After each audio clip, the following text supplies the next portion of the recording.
This quick guide explains how to buy shares of Bioventix Plc, a UK company that develops high-affinity antibodies for the clinical diagnostics sector. It trades on the LSE plc under the ticker BVXP.L. This is educational information, not financial advice.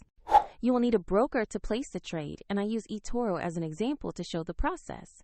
After signing up, you must verify your account with a government ID and add funds before you can buy shares. Use the platform search bar and type the ticker BVXP.L to locate the Bioventix listing. Select the matching result that shows Bioventix Plc on the LSE. Open the Bioventix asset page to review the company profile and the live price chart. Confirm the page lists BVXP.L and that the company details match Bioventix Plc. Click Invest.